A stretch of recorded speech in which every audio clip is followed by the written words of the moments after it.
still of night, where shadows creep. Dan and Norm guide us, no secrets to keep. Through the ancient woods, where lost souls sigh, Bigfoot watches from the depths, lurking nearby. Welcome to the gateway to the unknown, where whispers of ghosts chill you to the bone. Paranormal tales and unknown phenomena unfold. With cryptids and mysteries, let the stories be told.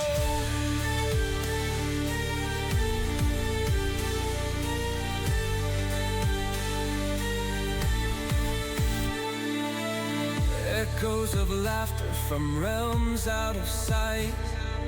Ghostly apparitions dance in the pale moonlight. In haunted halls where shadows entwine, Dan and Norm lead us through the veil of time. Welcome to the gateway to the unknown, where whispers of ghosts chill you to the bone. Paranormal tales and unknown phenomena unfold. With cryptids and mysteries, let the stories be told. Through fog and fear we venture deep into ancient mysteries where secrets sleep. With every heartbeat we draw near to enigmas hidden in the atmosphere. Welcome to the gateway to the unknown, where whispers of ghosts chill you to the bone. Paranormal tales and unknown phenomena unfold. With cryptids and mysteries, let the stories be told. So hold on tight as we drift away. Dan and Norm will return another day.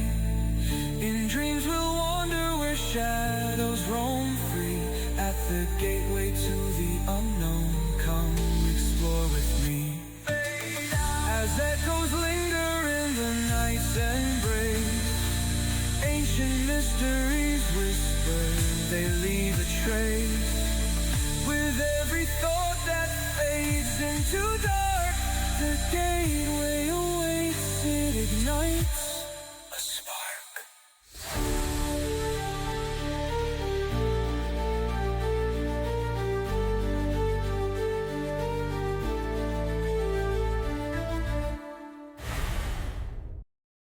Thank you very much for coming to Season 2, Episode 9, the wrap party for The Gateway to the Unknown.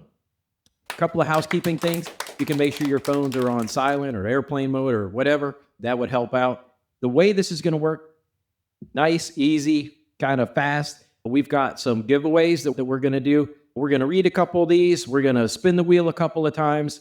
And there's some cool stuff on that wheel. There are 4 prizes, whether it's t-shirts or alien figurines.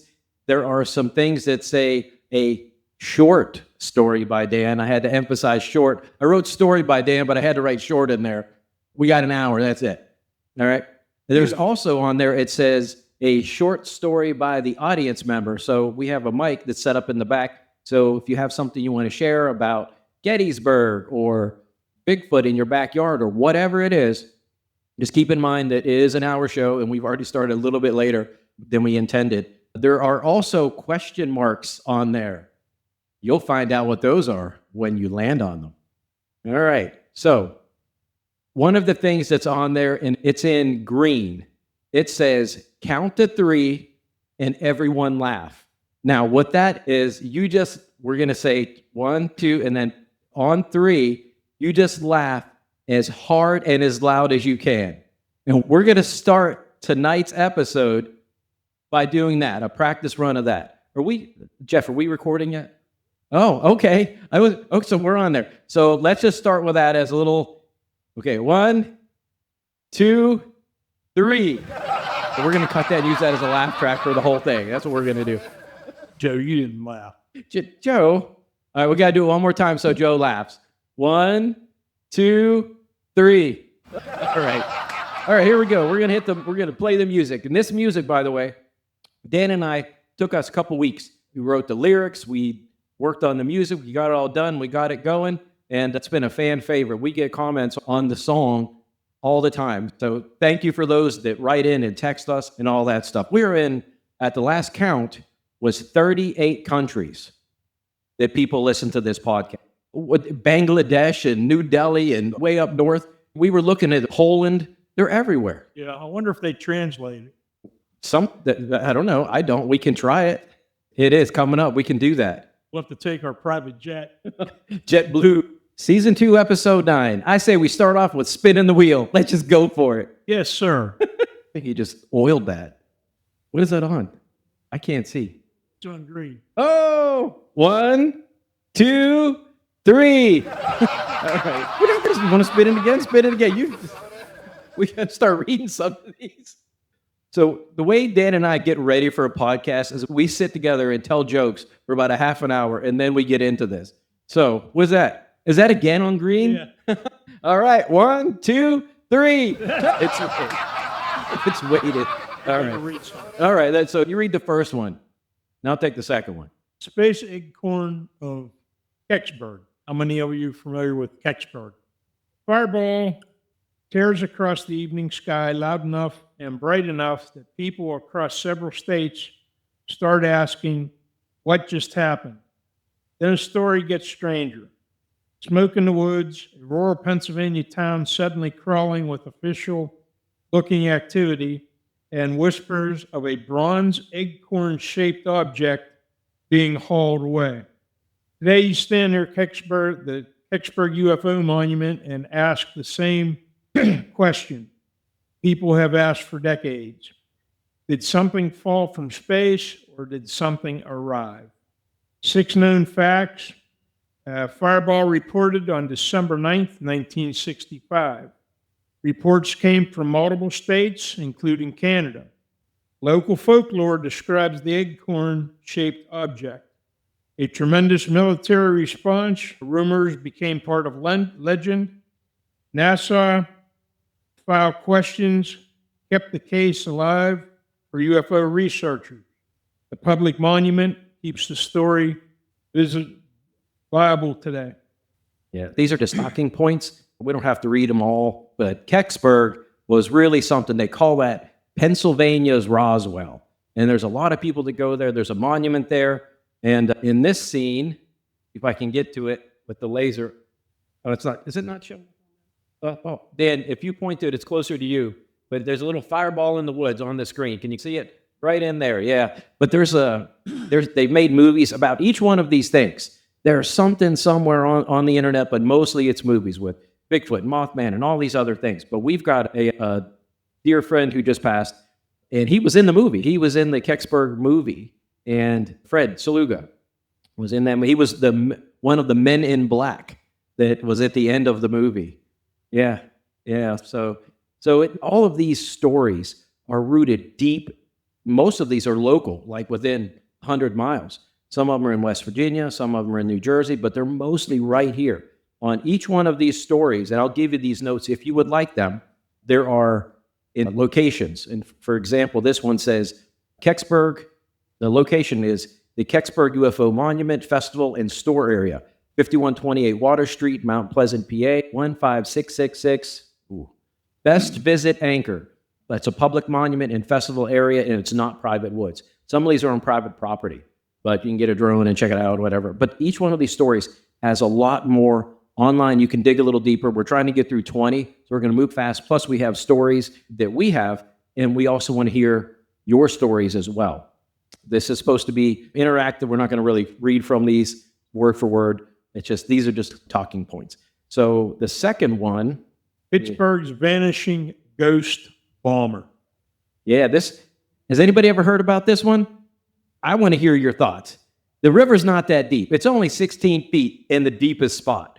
And this happened in 1956, and it was the military bomber gliding low over Pittsburgh. It wrecked. And there's a lot of conjecture of why. Why was it going so low? Did it bailed on purpose, but what was in it that they didn't want anybody to find? Because if it just crashed, okay, we crashed, we're going to take it.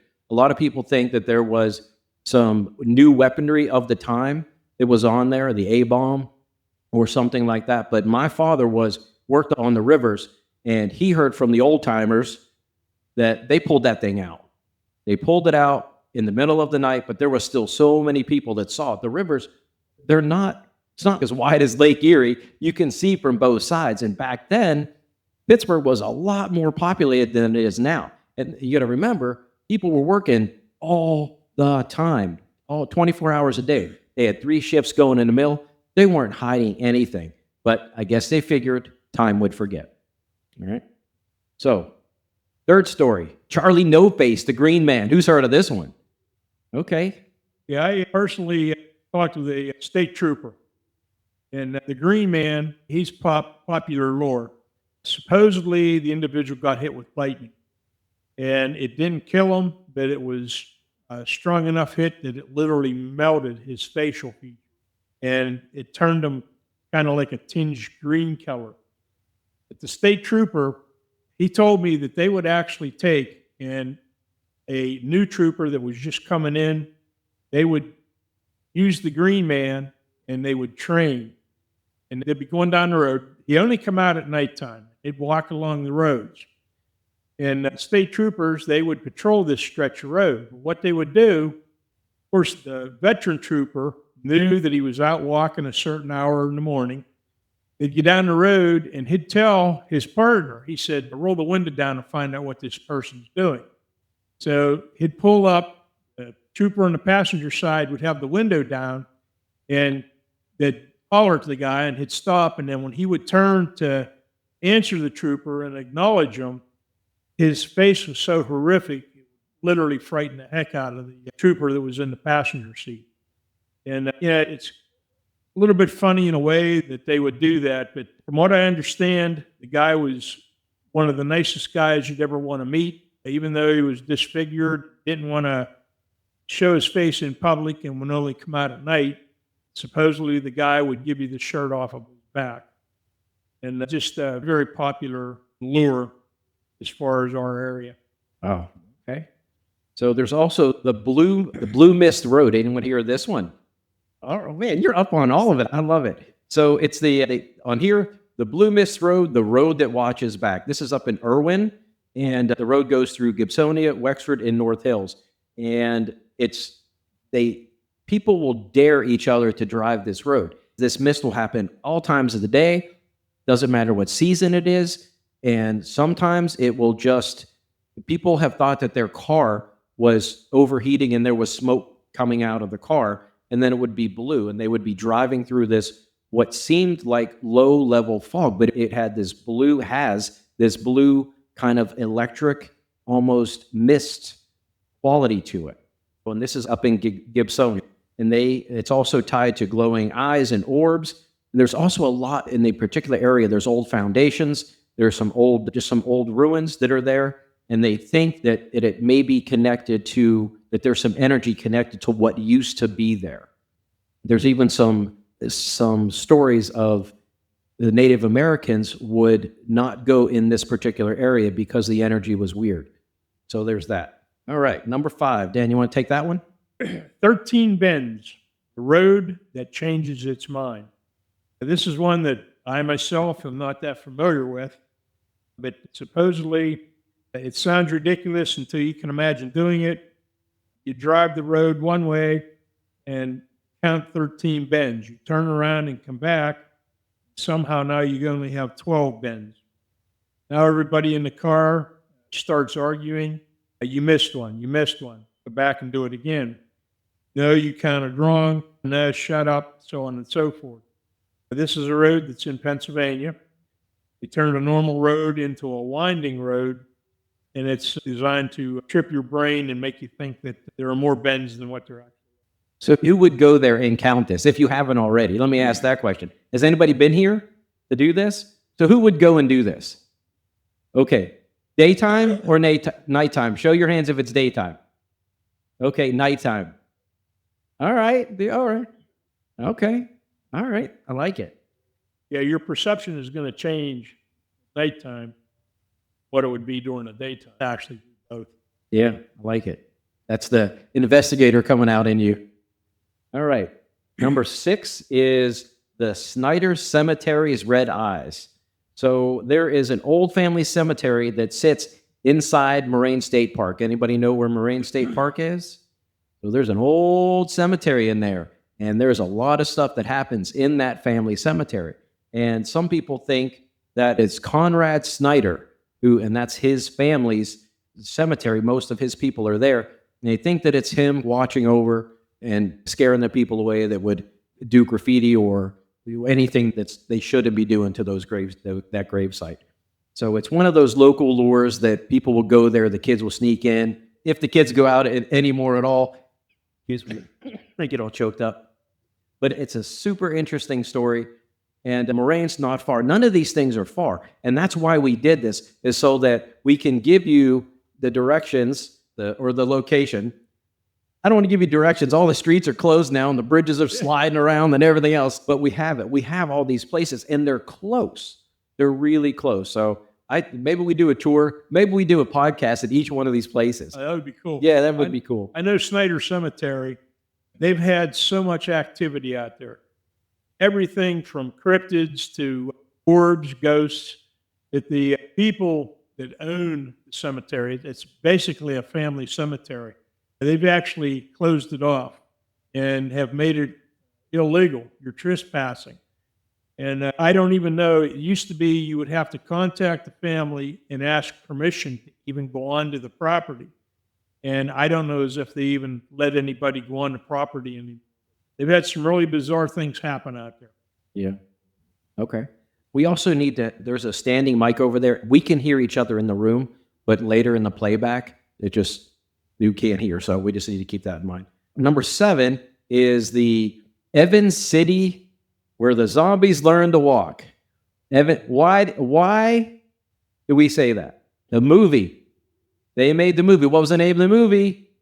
Night of the Living Dead. George A. Romero. And it put Evans City, for paranormal. Evans City was on the map for the oil and a few other things earlier on, but it's still a place of pilgrimage for a lot of horror fans and people in the horror industry. People will fly from California to go there and visit. It's like going and visiting Hendrix's grave. If you're a musician, that's what you do. But people will come here and visit Evans City to go and stand in front of the chapel. And a lot of the graves, they're still there. So the graves that were in the movie, they'll go and be around those. Yeah, they even have a small museum down there. The house that they filmed in the making of the movie, they actually had to burn it down because they had so much vandalism, but so many people were going there, and the property owner didn't want people on the property, and the only way they could put a stop to it was to literally burn the home down. Oh. On that note, let's spin the wheel. Right, stop on green again. Stop on green. Come on, big money, no whammies. That's money. Hey, somebody. Oh, to who? How does this work? We were going to put numbers. Oh, we didn't do that part. All right. Who wants the mug? Let's pick a number from 1 to 10. I'll let you pick in your mind. And then you guys pick a number from 1 to 10. Can't be the same number, though. How about I write it down? What's happening? Oh, look at that. Thank you. Man, that guy's on it. All right. When do I write the number? Now you're ready. From 1 to 10? 1 to 10. Who's looking? So, okay, I'm trying to hide that didn't work out. Okay. Who wants a mug? Raise your hand. And We'll go you first. They may not want a mug. Just let them pick if they want a mug. Oh, okay, whatever. Who wants a mug? Raise your hand. Or see, can always use a mug. Okay. Everybody wants a mug. Raise your hand if you want a mug, and then that way we can vote. All right. 7 was picked. Could have done that. Next time I'll do that. But it's a 6. That's a 6. You're super psychic too there, buddy. Can you switch? Okay. I'll tell you what. If you feel like it was unfair at any point, then you can give your gift away, but you want it. We spin again? Yeah. Wait, 9. 9 got it. 9. Another mug? Do you want how many? You two fist in the coffee? What do you do? Take a mug. You can still win another prize. It's what do you mean it's not fair? If you're the lucky winner, It will keep items cold or hot. The only thing is, it's hand washable. Do not put it in the dishwasher. all right. You want to do one more? Let's do one more One spin. more? Probably stop on green. Let's see. Who knows? He must. You can do lighter. Heavy hand, Dan. 1, 2, 3. Hey! Read that one. Yeah, I can't read. So, anybody in the audience have a very short story that they would like to tell about any cryptid, any paranormal, any kind of lights in the sky, any kind of time slips, anything like that? We've all had something happen somewhere. Bigfoot, you look like you were going to get up. If you're interested, there's the mic right there. Is that on? Is this on? Oh, now it's No. on. Okay, cool. All right, guys. Very recently, I was in Gettysburg, PA. This is my second time in Gettysburg. I did not experience anything this time around, but the first time I was in Gettysburg was back in 2018. My friend and I, we were out on the battlefield. We came across what looked like a very old farmhouse, but it was actually a Civil War hospital. And we were just taking pictures around the property, just looking in the windows and whatnot. We didn't actually go in, but we went back to my car. And when we got back, my car doors just started locking and unlocking on their own. This lasted probably about 10 to 15 seconds, and then it just randomly came to a stop. But also to add to that, this was in the middle of summer during a blistering hot summer day, and my air conditioner was not working, but it felt like the AC was on because that's how cold it got in the car as the doors were locking and unlocking. It only lasted a couple seconds, and then a couple seconds later, it stopped. I want to say it was probably about a week later, 2 weeks later, maybe. I returned back home, and I was sending my mom all these photographs of the trip I took.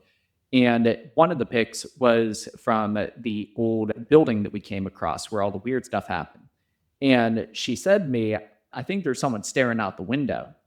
And I wasn't really paying attention. I said, can you point it out? And she used her editor tool to show me where it was. And sure enough, there was a face peeking out the window. And not only was it peeking out the window, but its mouth was wide open like it was screaming. And as I took a closer look around this picture, there were probably 2 to 3 other faces staring out the window and screaming as well. That's my story. Wow, thank you. So, Dan, you told me this story 3 years ago. I don't remember the details, but I remember you went to Gettysburg. Wife and I had the option or the opportunity to be chaperones for kids' field trip. And we went to Gettysburg. I remember in school arguing that I didn't want to hear about that crap. I wasn't interested in that stuff. I only wanted to talk about science in the future. But in any event, we went and thought a walk, and then we were in an area, can't remember the exact name of it, but I told my wife, I said, I'm just going to sit here. The tour said they're going to take the kids here and they'll double back. So pick me up on the way back through. So I'm sitting there and I'm just looking around, beautiful area. And all at once I look over and here's this, I don't know if it was a lieutenant or a full dress. And I thought, what are they having? Some kind of reenactment going on here? I started talking to him. Probably good 12 minutes anyway. Could hear the kids coming. Pretty soon, a few of them straggling along. And I went to get up and I went to turn to tell the guy it was a pleasure talking to him. Nobody there. Gone. And just you guys are looking at me. I'm looking at you.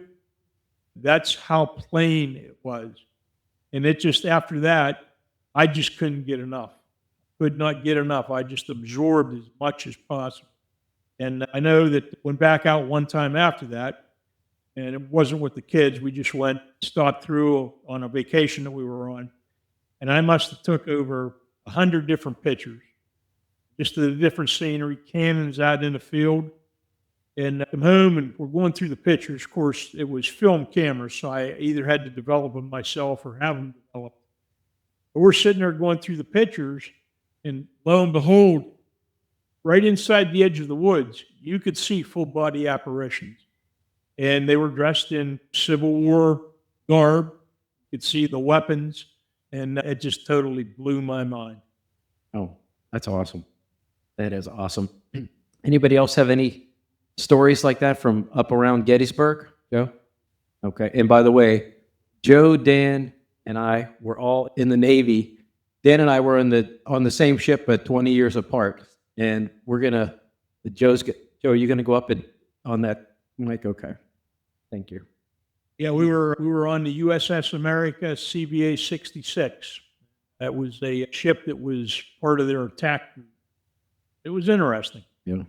Big Okay, years ago, this would be in the late 70s, early 80s, I was sailor on it 4 years, a little more than 3 years at sea, and I had some great friends. And years after that, finally reconnected when I finally got my wife convinced me to look at Facebook. Now she totally regrets that, but that's what you get when you bring up things to your husband. But one of the gentlemen on there was a great friend of mine, and our systems worked in conjunction with each other. Just a wonderful fella. And eventually we started talking. I made a phone call, and he was a teacher, and he just fixing to retire. Just a wonderful guy, real happily remarried. His wife's a teacher too. And I started picking stuff up, and I didn't realize I had this gift back then a whole lot. And I started picking stuff up. I says, "Hey," is there a family relative? I think it is. Could be a friend of the family. I think it's a relative. I felt a little Agent Orange, but not enough to say anything. I said, "Is there a family relative about 10 years older than us?" He says, "Yeah." He says, was 10 years older than us. He was in Vietnam in a brown water Navy, and he has a little bit of Agent Orange. And I said, "Yeah." I says, "I got a feeling within a few weeks, he's going to end up being diagnosed with cancer. After the second round of chemotherapy, he's going to be declared cancer-free. And I'm seeing that he drives a red Ford pickup truck." I knew I had to say it like that. He says, he does drive a truck, but it's white. Would that be it? And I says, "No, I'm sure it's red." And he says, "Now his son, my nephew, he has a pickup. Could that be it?" And I says, "How old is he?" He says, "In the 30s. I says, "No, he's older, 10 years older than us." And after that, didn't think much of it. A year or so later, I got to see him at a reunion, and it was tremendous. These guys were just like the old days. And he got a hold of me, and he says, "I got to tell you something. Remember that phone call we had?" And after a minute, I says, "Okay." He says, "I was not aware of it at the time, that my brother and my nephew had swapped pickup trucks because the boy had got a job further away, and the white pickup truck of his dad's got better gas mileage, so he took it." So at the time, he was driving a red Ford pickup truck. A year call. Within weeks of it, he was diagnosed with cancer. And about 3 weeks before this reunion, he said he's finished his second round of chemo. He was declared cancer-free. Very good. Very good. Thank you for that. Yeah. All right. So the next one, Dead Man's Hollow. It says on here, the name alone does half the work. In 1874, the story says boys found the decomposed body hanging in the hollow. The victim was never identified, and the police collected more darkness over time. There are industrial ruins, suspicious deaths, strange odors, shadowy movement, and voices where no one should be talking. And today it's a real public green space with trails and history under your boots. So that's what makes it scarier, is you can actually hike there, see these old ruins, and kind of get a glimpse into the unknown. And a lot of people they take pictures like Dan did, and things, not always, but there's things that show up. If they want to show up, they show up. So that is Dead Man's Hollow. Number 9, you want to take number 9, Dan? The house the devil built. Apparently this is in Pittsburgh. Pittsburgh's Congeler house is a legend that fights back when you try to pin it down. There are stories that circulate around murder, madness, crying babies, ghostly activity. And the house is so bad, it earned the nickname, the house the devil built. Then history steps in with a real north side gas explosion in 1927 and a real family named at Ridge Avenue. The spooky fun question is, was this ever America's most haunted house? Or did Pittsburgh build a legend on top of a tragedy? I'm not familiar with that. I'd say people would argue that it's not Pennsylvania's most haunted house, that it would be Amityville. And I'm sure you're all familiar with the Amityville story. My wife is obsessed with stuff like that, but nevertheless, it's an interesting story. The story with this is the people that buy this house don't seem to stay. And the reason is they'll hear the baby crying, but they don't have a baby. They'll hear people walking up and down the steps, but they're the only one that's home. It's a lot of that kind of thing. And there's always a pervasive feeling of somebody just right over your shoulder. And that has driven people out, banging, windows opening and closing in the middle of winter, where they'll just get the, back then, it's fireplace, keep the whole place hot, or excuse me, yeah, keep it warm. And they'll go into the bathroom, come out, and all the windows are up, and every window in the house will be up. And so it's that type of thing with this house. That's why there's so much surrounding it. They used to give tours in it, then they started giving tours around it, and then they stopped. I don't think they're still doing it anymore. But that is in the north side of Pittsburgh. So the next thing we have on here, let me back up just a little bit. Has anybody in here ever lived in a haunted house? Raise your hand. You're not saying? Okay. Oh, I think you may have just done that. Okay. That's why. And I thought, growing up, I just thought that all houses made noise and things happened. Water would turn on and off by itself and a bunch of other things. And later, when I was in college, I went to a psychic who was just a friend of mine. We were having coffee, and she said, the house you grew up in, there's some bad stuff. And I said, I don't even think the house is there anymore. I think they tore it down. She said, it's bad. She said, there are 2 bodies buried in the basement. And this is 30 years after I moved out. And I said, what do you mean? And she told me that there were the bodies of 2 children buried in the basement. And she also said that all of these things that were happening, she was telling me verbatim the scenarios that were taking place in my house with the water turning on and off and the electric. Real quick story, my mother and I were in the living room, and we had one air conditioner in the house. It was in the living room, and we had put fabric in the door to keep the house or that room cool. That was the cool room. And we heard in the kitchen my sister and her friends making a bunch of food, and that wasn't uncommon. The neighborhood kids, you eat at different people's houses, whatever. So we hear, my mom and I are listening, and I'm like, what is she doing, making a full meal? And there was bang, and there was pots and pans and just stuff. I said, I'm going to go see what she's making. So I was kind of hungry. So I go in there. Every cupboard was straight open. Everything that was in the cupboards was on the table or on the floor. It was like that scene in Poltergeist. There was just, and everything that could be out of place was out of place. And the gas stove, all the gas was on, but there was no flame. You could hear this. And if I wouldn't have gone in there, but yeah, my mom and I talked about that quite a few times after that happened. So now, the next thing on here is the arsenal. And this is the Allegheny Arsenal. Anybody know this story? Anybody familiar with it? So Lisa and I, my wife, passed it coming in. It's over near like Frick Park, on the outskirts of Frick Park. And so about 2 p.m., explosions ripped through the Allegheny Arsenal while workers made ammunition for the Civil War.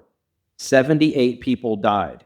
Many of them were young women and girls. This is not a place, this is where the ghosts will appear. This was an ammunitions plant for the war, where the mortars would be packed with gunpowder. And the story is that there was one of the kegs of gunpowder was somebody drilled a hole in it so that it would leave a trail. And then once it went in, they lit it, and it was an act of sabotage that killed the munitions factory. And it was a wartime event from the opposing side. So nobody really knows, because most of the people died. There were 54 unidentified bodies, and they were all buried together, and they're buried at the arsenal. There's a mass grave, and total of 78 people were killed, but like I said, 54 were unidentified. It was so brutal, so rough. So that really that's something. And you can still see some of the wall is still there, and it's just a beautiful, grand building, but not all of it's there anymore. So check it out if you can. There was lots of places. Again, all these are closed, and we have the addresses. If you would like them, we can email them to you or whatever. I'll give you my notes on the way out, because I have a copy at the house. So if you want them, I'll just give them to you now. So How about that? These are yours. You want these? These are yours. You want them too? I'll give you Dan's copy. After it's all done, said, and over with, I'd like to have a copy of these slides. I have a thumb drive right now on me that I will hand to you for $19.99. Is that an Earl Shive job? Everybody know what Earl Shive is? You know what Earl Shive, the paint job, right? 99 bucks. I think you have to do the prep work. You have to tape everything off and they'll spray it for you. I'm like, I could do all that. So, all right. Yeah. All right. This is the South Side Cemetery. Anybody ever been there? It's not far, like most of these things. So this is on, do you want this one, Dan? Are you guys familiar with where the old Butler Hospital is? Yeah, as you're going up South Main, this cemetery is behind there, still there. Basically, it says that this brings the paranormal into present. The Butler Cemetery already has a quite heavy fill. Then the modern investigators show up with dowsing rods, tripwire style devices, spirit communicators, and they go up to try to collect evidence. Some of the stuff that I am familiar with, there have been people that have left digital recordings on headstones and then have gone back to get them, and hair standing up off the back of my neck, but audible voices on them. We have people that have taken trail cams and set them up and have captured orbs, full body apparitions. It's a bizarre place, and they still have activity there today. Okay. All right. One, Mothman. Hey, Mothman. So he's in the back. That's where I made him, hanging out in the back. So Mothman. Oh, lots of stories. Again, movies after movies and segment after segment made about Mothman. So raise your hand if you have heard about Mothman in this room. My guess is everybody. So let's do this. What's one thing that you have heard about Mothman that you think you can share? Whether it's fact, conjecture, conspiracy, what? Because it's all enveloped in this Mothman. So what do you think? One thing. And I'll repeat it that way. Not everybody doesn't have to get up to the mic. How about that? Your husband's car. Oh, okay. Yeah. Wow. Wow. Okay. Anybody else want to share anything? Fact, theory, conjecture, whatever? We have the Shakur gargoyle, which possibly could have been Mothman or Mothman related. The individual was coming out of East Brady, headed toward Butler early morning, still not daylight yet. And he was coming up to an intersection near Keppel's Corners. That's up near Shakur. And started to slow down because he thought there was a deer getting ready to bolt across the road. Turned his high beams on. And when he came to a stop, this creature was crouched down beside one of these triangular shaped yellow road signs. And he said it stood up. It was facing across the road. He said stepped out where it had to go around it to move his car. And he said it didn't acknowledge him, stood there with its head kind of tilted upward, like it's sniffing the air. Almost like as if, to me, that simulates it's not familiar with its surroundings. It had back of the head was pointed like an aerodynamic biker's helmet. It had big almond-shaped eyes. It had wings that protruded from the shoulders, hung down below the ankles. The knees supposedly bent the opposite of ours. It had a dark tan leathery hide skin. It had 3 or 4 appendages for fingers on each hand with blacker than coal, sharp claws, same with its feet. And he said that he sat there in disbelief, and he said a couple, 3 steps, it was across the road and disappeared up into the woods on the opposite side. The initial witness, the guy is ex-military, held very high security clearances, and he's had multiple sightings of this being, as well as I've personally interviewed 48 people since 2011 when the original sighting had occurred. I've been in contact with people as far away as northern Canada. This thing has been seen up in Erie, over in Ohio, all parts of Pennsylvania. It's been seen out near Moraine State Park. And I've had all these individuals fill out a report. Now, these individuals do not know one another.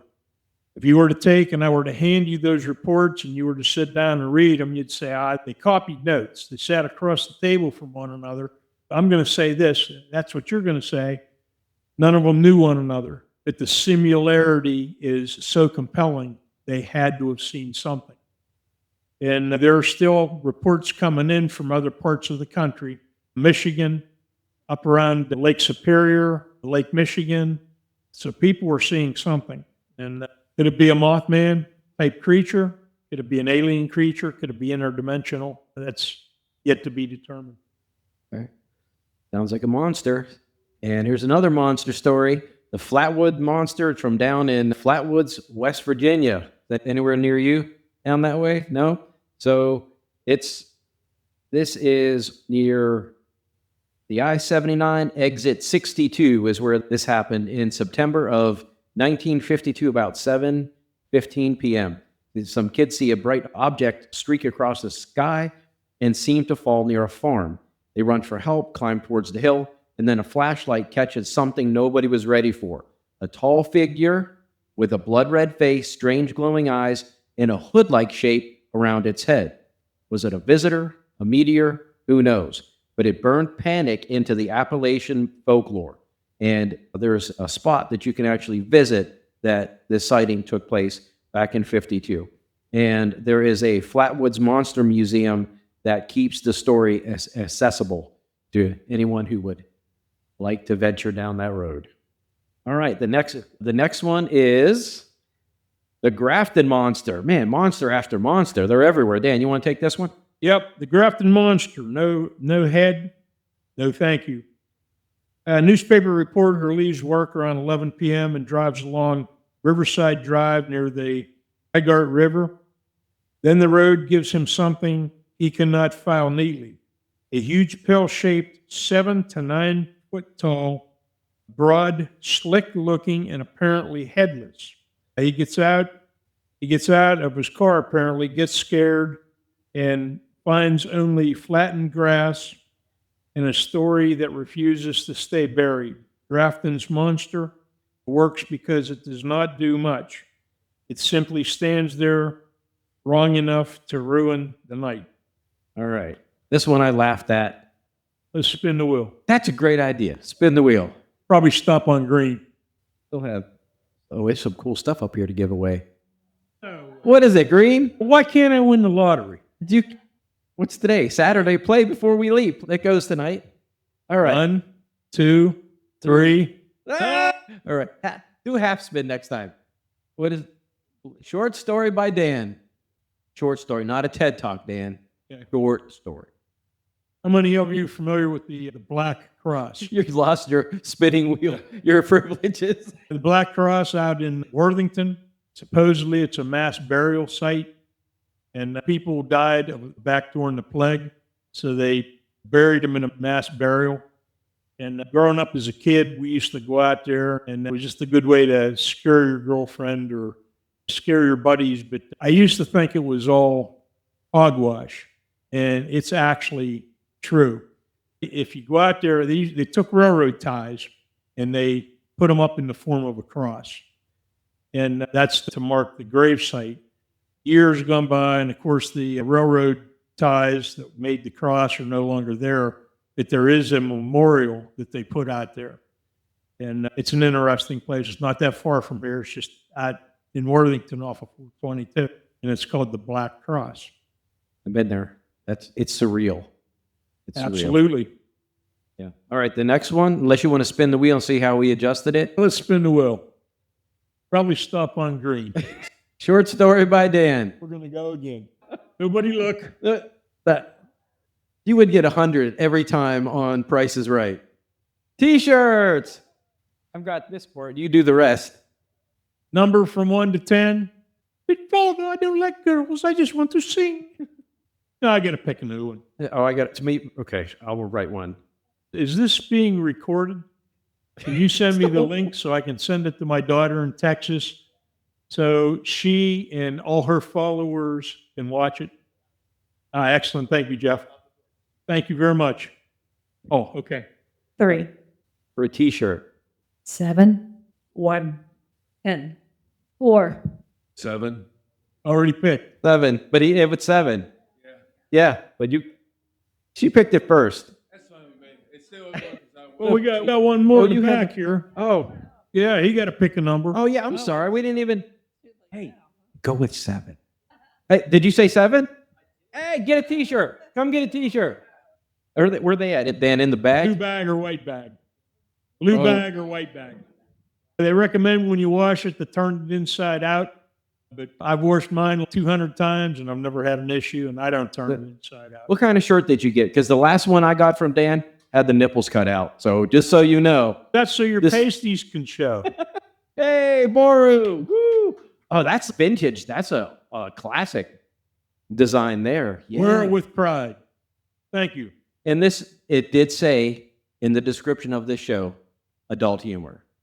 So my wife looked at me like, oh, you haven't seen nothing yet, sweetheart. You should have, the last show, Dan was off the rails. Oh, blame it on me. Sure. All right. So this next one is, and I've never heard of it, but tell me if you have. Sheep squatch. Oh, yeah. Okay, so it's West Virginia. It's West Virginia's woolly nightmare. It happened in these different places. Boone, Kanawha, Putnam, and Mason County all have sightings of sheep squatch. And it says that it often mentions, the folklore often mentions a sulfur-like smell, and it has horns. It's almost like a white bison, but with a disfigured face that a bison wouldn't have. It's almost like a dog face. So some people think it is a remnant, possibly, of a buffalo type that stays hidden in West Virginia, but nobody really knows. And it's just one of those things that people talk about. And I've never heard of this, Dan. Have you had any reports about this? We've had a few that basically the report doesn't line up with other reports that refer to what they call sheep, but we've had a few. Okay. All right. The next one, and they think that this might be similar. It is the white thing of Marion County. You want to take this one, Dan? White thing of Marion County. A coal miner named Frank Izal is walking home after an exhausting shift, taking a shortcut through the woods. That alone is enough, being that he's walking along the Appalachians. Goes on to say that the story says a white-furred creature appears, too big to be a dog, too strange for comfort, with a scream that sounds too human. This is a great surprise card because many people know Mothman, but fewer know West Virginia. Fewer know that West Virginia has older quiet monsters waiting in full country dark. And there's a lot of different monsters and theories and just sightings and all down in West Virginia. And there's things that you do and don't do. Don't whistle in the woods at night, right? And what else are you not supposed to do down there? And I've heard things like, number one, just don't go in the woods at night. After night, just don't be out there. There's things that are out there. There's the no deer or not deer. Have you heard of that? It looks like a deer, but it's not. So I'll send you some information on that. Fairly new to me, but it's a deer that will come up to you, but there's something not quite right about it. And it will stare at you, and it stays about 15, 20 feet away, and it will just stare at you, and it's not a deer, but it looks like a deer, so the locals call it a not deer. That's what they call it. I can look that up. Okay. Yeah, they Okay. say that people that hike the Appalachian Trail, they discourage you never hike the Appalachian Trail alone. And you never hike the Appalachian Trail after dark. The figure is mind-boggling. It's staggering to learn how many people have literally turned up missing and never ever found or any of their remains or anything. And it's unbelievable how much of this happens along the Appalachian Trail. So the next thing we're going to talk about, and we're going to get through these last three pretty quick and spin pretty quick. Not that Dan has a problem with spinning that fast. Let's But stop on green. this next one is the Loveland Frogman. And this is one of those things, this and Nessie is what caught my attention early as a kid. And one of those little readers you get when you get it, you do good and you go to the little book fair at school. It was this weird monster book, and this was in it. And it's the Frogman. And this reporting was from May 25th, 1955. A driver is out in the dead hours of the morning near Loveland when he sees three small figures by the road, standing upright, leathery, grayish, frog-faced, and absolutely not in the Ohio travel brochure. So it says that it's beloved enough that Loveland leans into it, and it has its own Facebook page and everything else. The Loveland Frogman. I just, like I said, this interested me, and I don't know if it's because it was the first time I saw a humanoid figure that was reptilian as well, kind of mixed in. It just caught my attention when I was like 5. All right, the next one is the Minerva Monster. Anybody hear of this one? Yeah? So this one is out of Minerva, Stark County, Ohio, and the anchor is the Caton family near the woods, and there's an old gravel pit behind the home. In August of 1978, there was a home invasion kind of feeling about this. Where the family was kind of hanging out, and they started hearing rocks. Pebbles were hitting the window. What the heck's going on? And if it was daytime, they would think it was a bird pecking at the window. It was just little taps.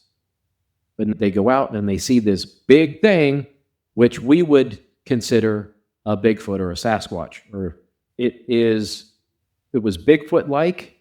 It threw rocks, and it would visit every day for a long time. It was every day for 3 months, and then they could never catch it. It was 1978. Nobody had cell phones. They were more afraid of it, but it would throw a rock and run, or it would throw a rock and not be seen. But it made its presence known every day for about 3 months, and then it just backed off.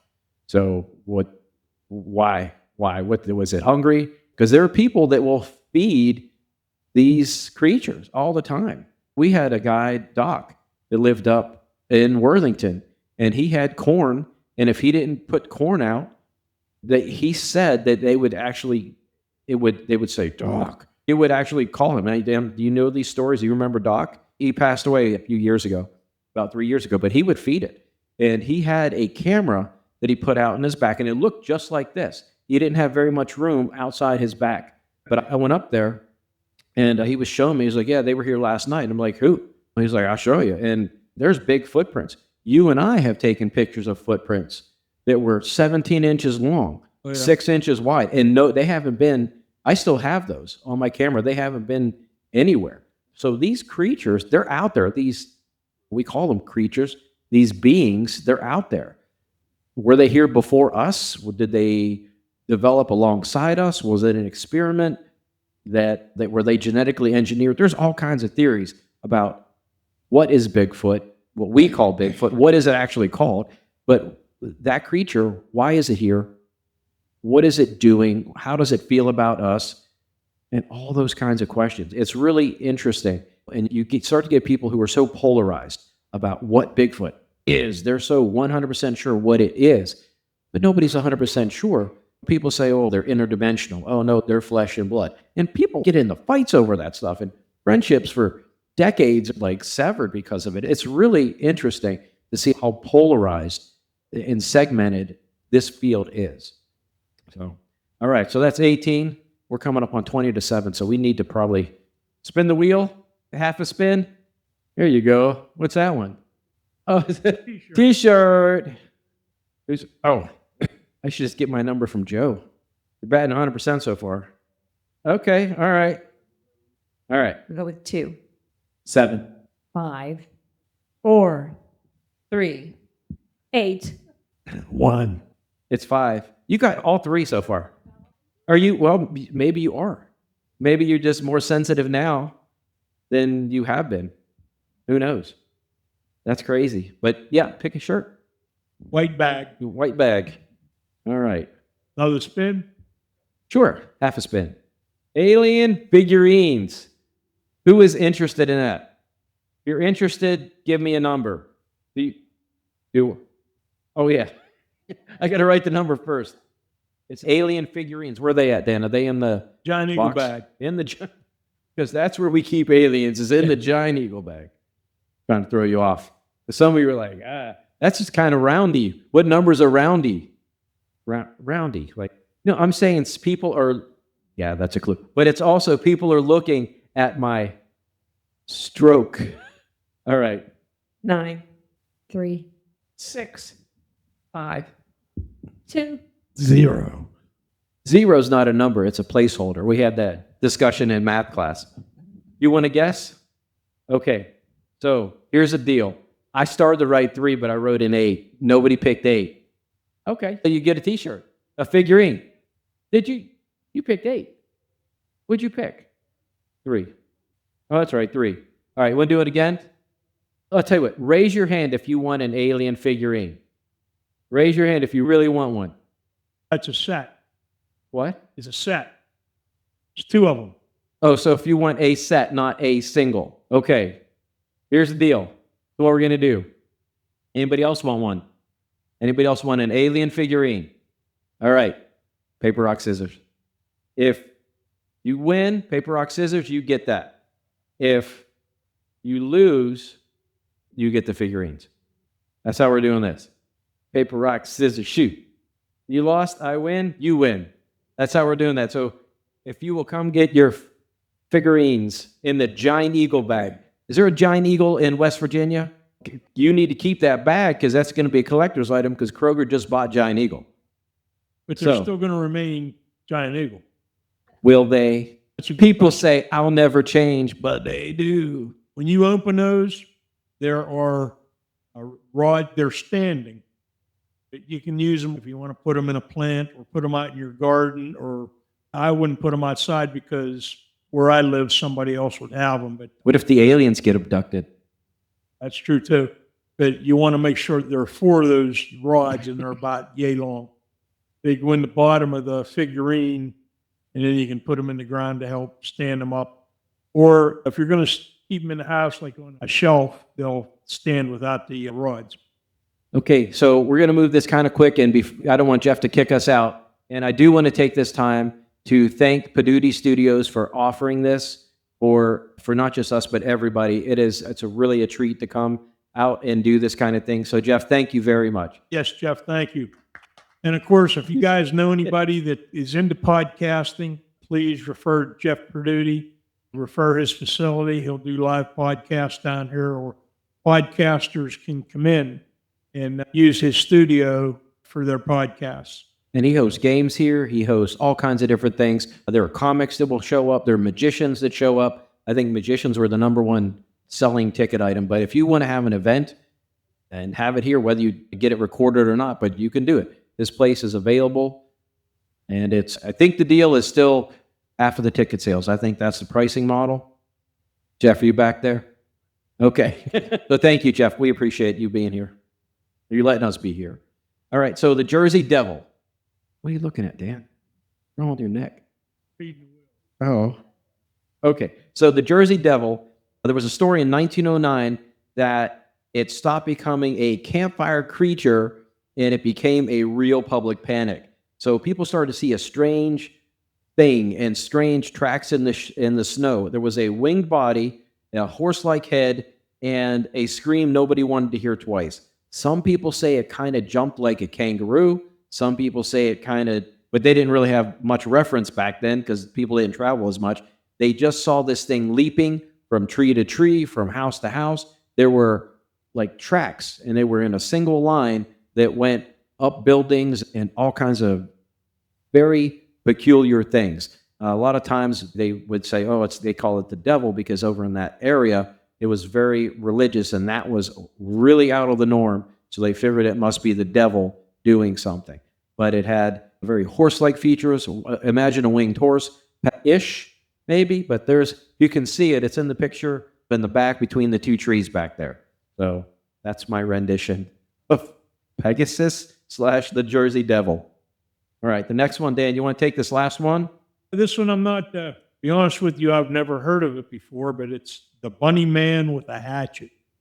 Has anybody ever heard of this one? Yeah. There he Sounds is. like the a bunny. good Halloween costume. But this is a perfect weird closer because it sounds fake until police reports show up. Around midnight in 1970, a couple sits in a parked car when a man in a white bunny suit comes out of the dark, yells about private property, and throws a hatchet through the window.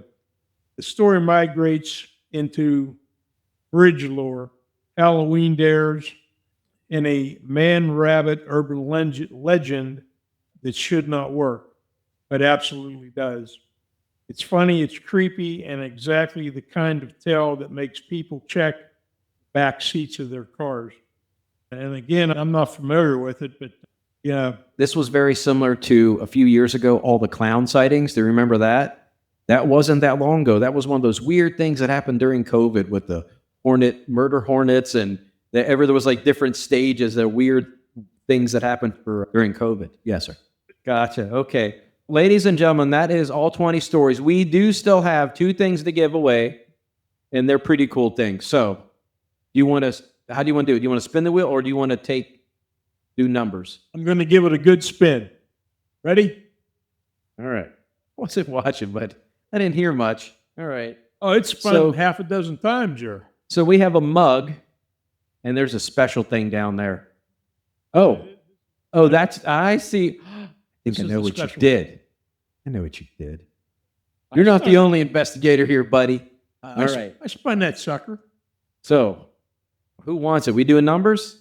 If I wasn't the host, I'd be bidding on this. All I'll right. take care of you. Yeah? Yeah.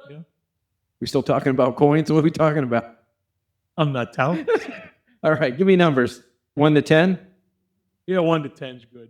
0 doesn't count. 0 doesn't count, Joe. That's a hole you'll fall through. All right. 1, 8. Let's not fight now. 7, 3, 5, 2, 6. I'll say 9 this time. It is 6. Joe, you got it. So it's that black box. case. When you Can open you it, get that, Lisa?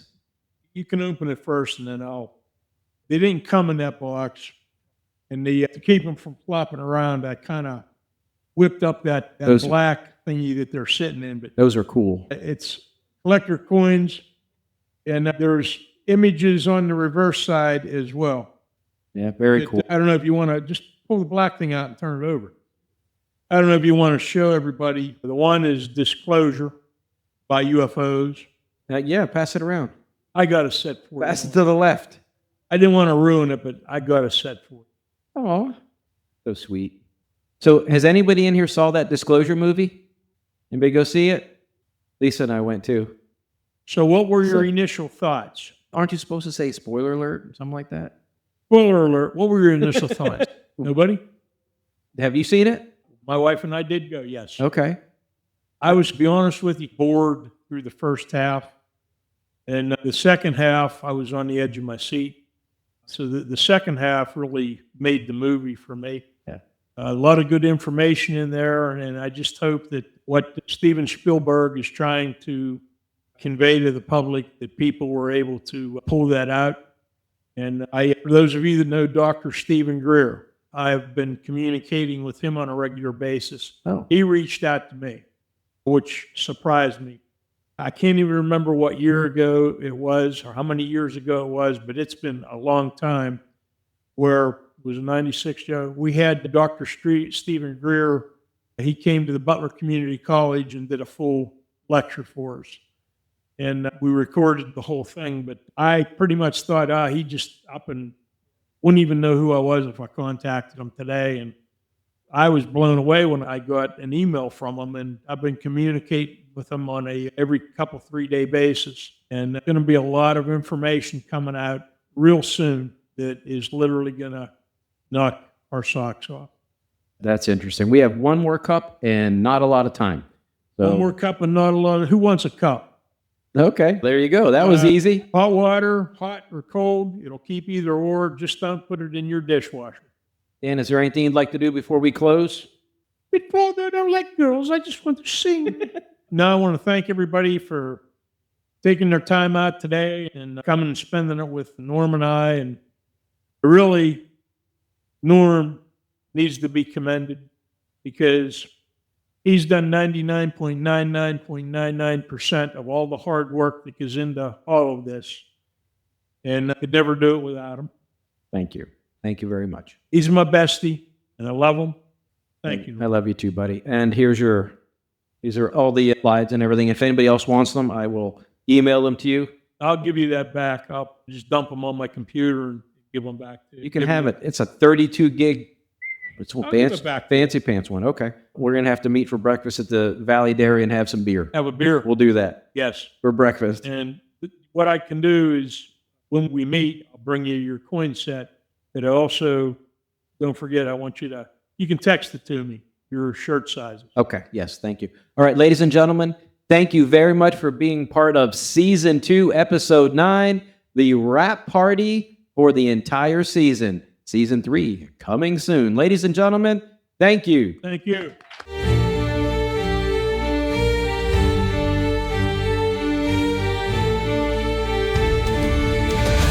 In the still of night, where shadows creep,